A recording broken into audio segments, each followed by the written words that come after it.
श्री कृष्ण जी कहते हैं, कर्म का फल हमें भगवान या प्रकृति के द्वारा मिलता है। यह हिंदी में विद्यमान एक प्राचीन सिद्धांत है जिसे कर्म योग भगवान की इच्छा का फल या कार्मिक न्याय के रूप में जाना जाता है।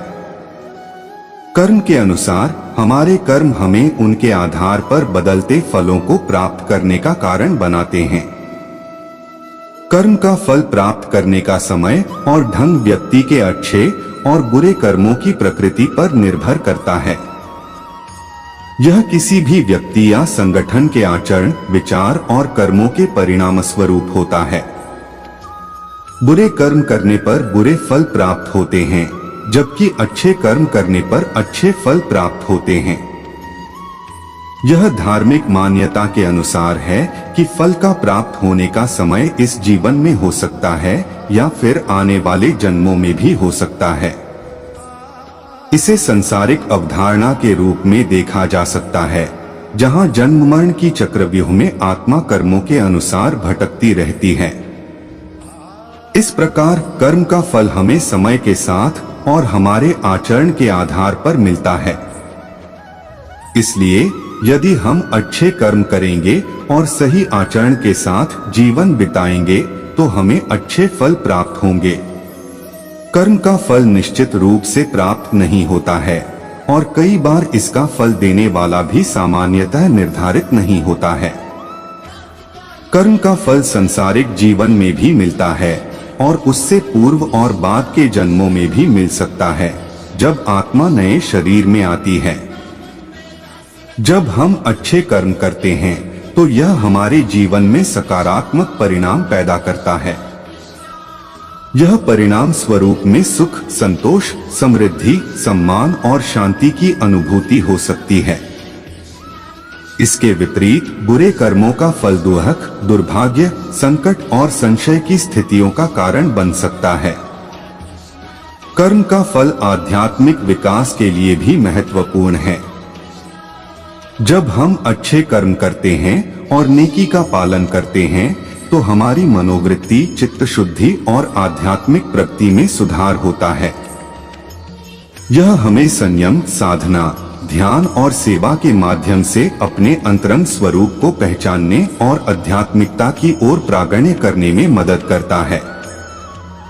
कर्म का फल देने वाला कोई अद्यतन देवता नहीं है, बल्कि यह भगवान, धर्म या प्रकृति की नियमित और स्वतंत्र क्रिया का परिणाम है। हमें अपने कर्मों की जिम्मेदारी उठानी चाहिए और उन्हें सच्चाई, न्याय और सही दिशा में करने का प्रयास करना चाहिए। समय के साथ अच्छे कर्म हमें चित्त शांति, मुक्ति और आनंद के साथ सत्यक अनंतता की प्राप्ति करवा सकते हैं। अच्छे कर्मों के प्रभाव से हम आत्मसंयम, स्वयं नियंत्रण, स्वास्थ्य और समृद्धि की प्राप्ति कर सकते हैं, जो हमारे जीवन को खुशहाल और उद्दीप्त कर सकते हैं।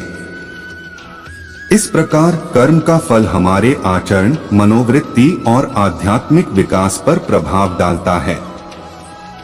यदि हम सत्कर्मों का पालन करेंगे और नेकी की राह पर चलेंगे तो हमें सच्ची खुशियां, शांति और आनंद का अनुभव होगा। कर्म का फल व्यक्ति की स्वभाव और मानसिक स्थिति को भी प्रभावित करता है। यदि हम अपने कर्मों को निष्काम भाव से करें तो हमें संतुष्टि और आत्मसमर्पण का अनुभव होता है। इसके विपरीत कर्मों में आसक्ति, अभिमान और लालच होने पर हमें दुख, चिंता और संयोग का अनुभव हो सकता है। कर्म का फल उचित समय पर नहीं मिल सकता है और यह किसी भी निश्चित मापदंड या न्यायाधीश द्वारा निर्धारित नहीं होता है।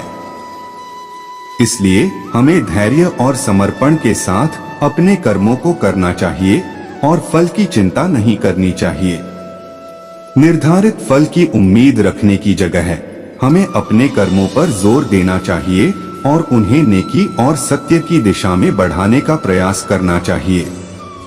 कर्म का फल स्वरूप से न्याययुक्त होता है और इसका प्राप्त होना किसी भी धार्मिक और आध्यात्मिक नियम के अनुसार होता है।